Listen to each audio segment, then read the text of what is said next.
At his first outdoor rally since surviving an assassination attempt, former President Donald Trump addressed a crowd in Asheboro, North Carolina. The event, held at the North Carolina Aviation Museum and Hall of Fame, marked a significant moment in Trump's campaign as the GOP nominee for the 2024 presidential election. With heightened security measures, including bulletproof glass and snipers on rooftops, Trump delivered a speech focusing on national security, his rivals, and his vision for America. The atmosphere at the rally was intense, with storage containers stacked around the perimeter to create barriers and snipers positioned on rooftops. The former president, now 78 years old, spoke from behind bulletproof glass, a reminder of the dangers he faces as a high-profile political figure. The assassination attempt, which occurred just over a month ago in Pennsylvania, has left Trump more determined than ever to push forward with his campaign. The security measures symbolize the challenges Trump faces, not just physically, but politically. The bulletproof glass and snipers underscored his message of resilience, signaling to supporters that he remains undeterred by threats. Trump began his speech by referencing the recent Democratic National Convention, where former President Barack Obama and former First Lady Michelle Obama criticized him. He questioned whether he should follow the advice of his advisors to stick to policy discussions or get personal, a query that the crowd answered with resounding support for the latter. "Should I get personal or should I not get personal?" Trump asked, and the crowd overwhelmingly supported the personal approach. In a personal segment, Trump recounted the assassination attempt during a rally in Butler, Pennsylvania. He described hearing a loud whizzing sound and felt something hit his right ear, initially believing it to be a bullet. "I immediately knew it was very serious, that we were under attack," Trump said, detailing how U.S. Secret Service agents rushed to his aid as he dropped to the ground. Trump credited his survival to the grace of Almighty God, stating that if he had not moved his head at the last instant, the bullet would have hit its mark. He praised the bravery of the crowd, who did not flee but instead pointed out the shooter, allowing a Secret Service sniper to neutralize the threat. "I'm not supposed to be here tonight," Trump declared, emphasizing the miraculous nature of his survival. He also paid tribute to Corey Comparatore, who lost his life while shielding his family from the bullets. Trump announced that over $6.3 million had been raised for the victims' families, highlighting the generosity of his supporters.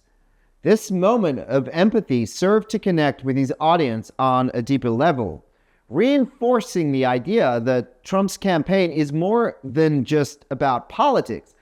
It's about people and their lives. As the Republican nominee facing Vice President Kamala Harris in the November election, Trump did not hold back in his criticism of his opponent.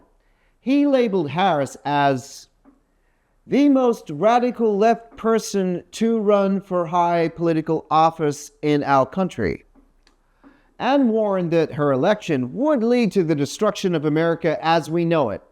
Trump's rhetoric was aimed at energizing his base, many of whom are wary of Harris's policies and past statements. Trump's characterization of Harris as a radical leftist is central to his strategy of painting the upcoming election as a choice between American values and what he describes as a dangerous socialist agenda.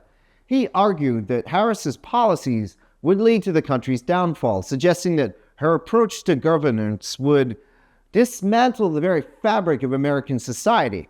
This stark contrast between his platform and Harris's is designed to appeal to voters concerned about the direction the country might take under a Harris presidency. Despite acknowledging that the race is closer than before Biden dropped out, Trump's campaign is betting that highlighting Harris's record will turn off swing voters. He repeatedly referenced the Biden administration's withdrawal from Afghanistan, promising that, if elected, He would demand the resignation of every single military official involved in what he called a disaster.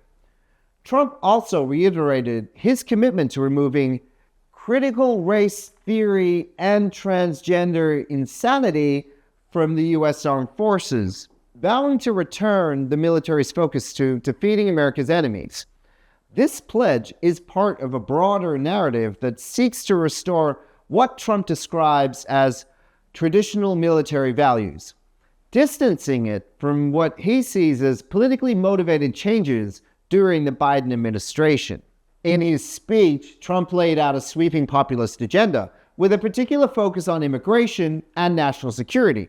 He pledged to finish building the border wall and end the illegal immigration crisis that he claims is destroying American communities. We will return law and order to our streets, patriotism to our schools, and peace to the world, Trump promised, positioning himself as the only candidate capable of restoring America's greatness. Trump's focus on immigration is not new, but it remains a cornerstone of his platform, appealing to voters concerned about the economic and social impacts of illegal immigration. By promising to complete the border wall and enforce strict immigration policies, Trump is reiterating his commitment to protecting American jobs and communities from what he describes as an invasion of illegal immigrants.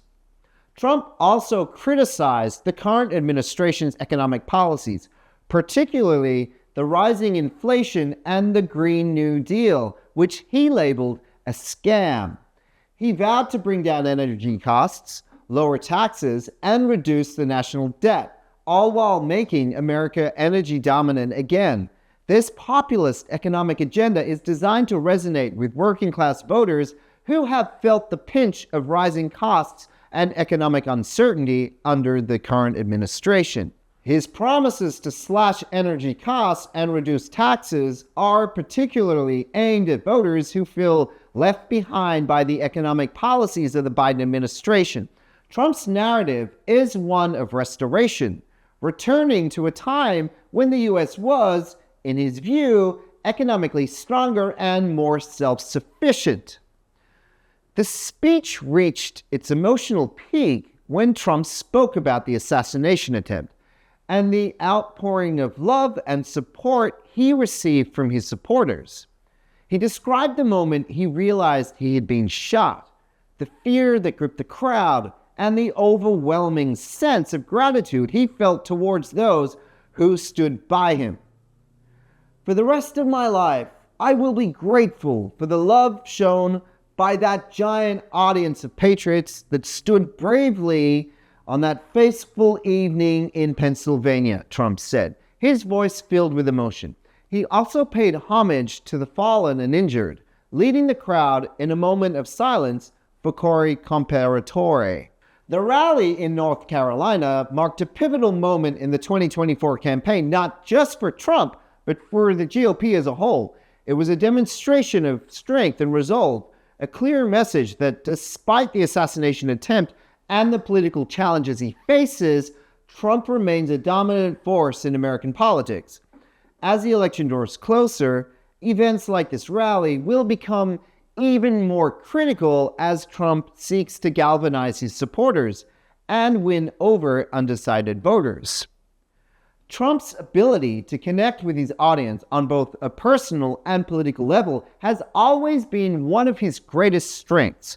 In this rally, he demonstrated once again why he remains a formidable contender in American politics despite the numerous challenges he has faced. The message was clear. Trump is not backing down, and neither are his supporters.